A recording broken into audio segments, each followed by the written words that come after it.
Assalamualaikum warahmatullahi wabarakatuh. Apa kabar hari ini anak-anak? Semoga kalian selalu sehat serta dalam lindungan Allah Subhanahu wa taala. Meskipun dalam pembelajaran kali ini kita harus melalui daring atau belajar di rumah, kalian harus tetap semangat belajar dan jangan pernah malas untuk belajar. Di video kali ini Bapak akan menerangkan materi kelas 2 SD tema 6 subtema 3. Untuk mata pelajarannya adalah SPDP dan matematika.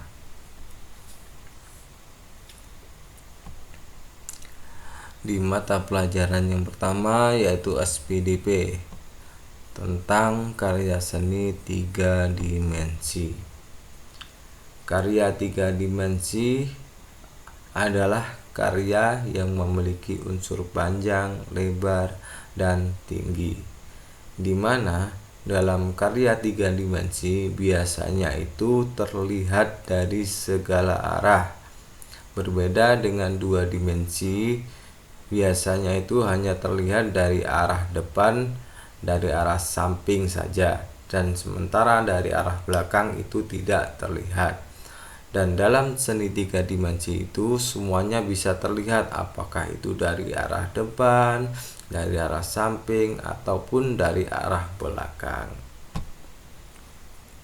Contoh karya 3 dimensi adalah patung. Nah, kalian tentu sudah tahu kan bagaimana bentuk dari patung, di mana patung tersebut dapat dilihat dari segala arah. Berbeda dengan 2 dimensi. Biasanya karya seni 2 dimensi itu berbentuk sebagai lukisan. Nah, lukisan tersebut kan hanya bisa dilihat dari arah depan atau dari arah samping, sementara dari arah belakang itu tidak terlihat. Misalnya patung berbentuk buah atau bunga. Karya 3 dimensi dapat dibuat dari beberapa bahan. Salah satunya adalah tanah liat. Nah, tanah liat ini termasuk dari contoh alami. Bahannya itu dari contoh alami. Membuat karya dari tanah liat. Tanah liat merupakan contoh bahan alam. Tanah liat digunakan untuk membuat patung. Perhatikan langkah-langkah berikut. Nah, di sini Bapak akan menyebutkan langkah-langkah untuk membuat karya dari tanah liat. Yang pertama adalah menyiapkan alat dan bahan. Ketika kalian akan membuat karya, tentu saja hal pertama yang harus kalian lakukan adalah menyiapkan alat dan bahannya. Dan langkah yang kedua yaitu melunakkan dengan memijat. Nah, dengan kita memijat tanah tersebut, maka tanah tersebut akan menjadi lunak. Langkah yang ketiga yaitu membentuk sesuai model yang diinginkan. Contoh, mungkin kalian bisa membentuk dalam model, mungkin membuat dalam bentuk patung ayam atau patung bebek, atau mungkin bisa berbentuk buah. Dan langkah yang keempat yaitu menjemur sampai kering. Patung dan bahan pembuatnya. Ada beragam bentuk patung. Nah, di sini kan yang dimaksud dengan beragam itu bermacam-macam bentuk patung. Seperti yang Bapak sebutkan tadi, ada mungkin patung dalam berbentuk buah, atau mungkin berbentuk orang, atau mungkin berbentuk bunga. Bahan pembuatnya juga beragam. Dan ada yang dari tanah atau dari kayu. Tanah dan kayu merupakan contoh dari bahan yang kita dapat dari alam. Nah, untuk mata pelajarannya selanjutnya adalah matematika, di mana untuk materinya adalah mengubah satuan berat benda. Nah, di sini ada sebuah contoh. Untuk membuat patung bunga matahari, Made menyiapkan 20 ons tanah liat. Ternyata tanah liat tersebut masih kurang.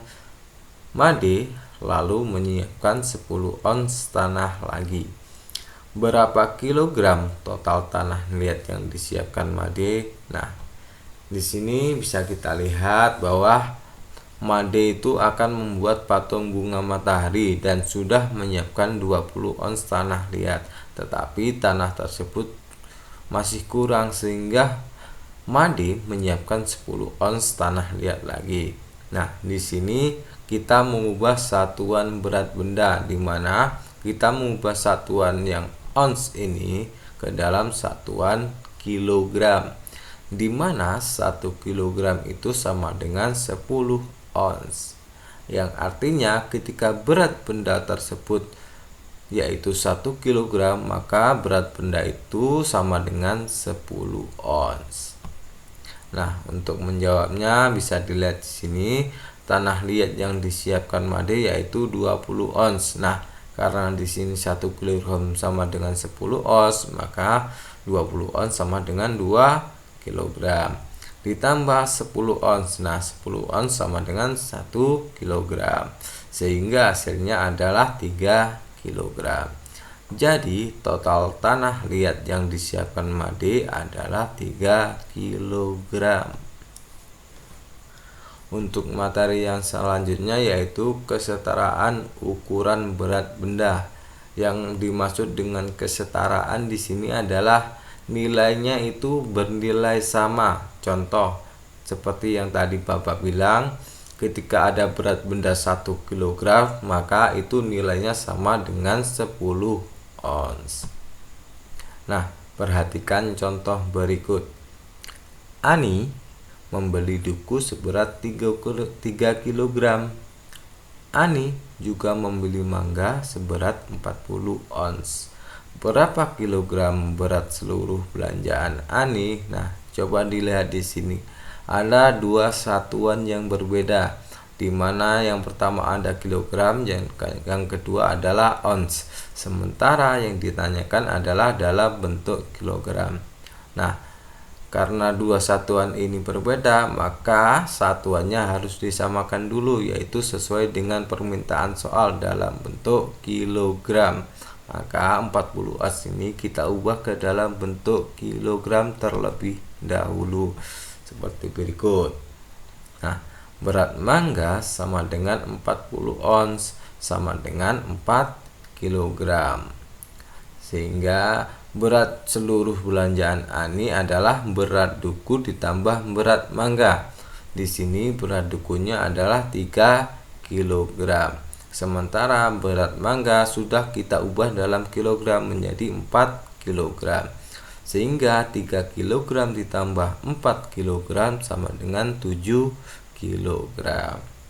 Jadi berat seluruh belanjaan Ani adalah 7 kilogram. Demikian video yang saya buat kali ini. Semoga bermanfaat bagi kalian. Jangan lupa di rumah tetap jaga kesehatan, ikuti protokol kesehatan yang berlaku agar kalian selalu terhindar dari segala macam penyakit. Terima kasih. Akhir kata, wassalamualaikum warahmatullahi wabarakatuh.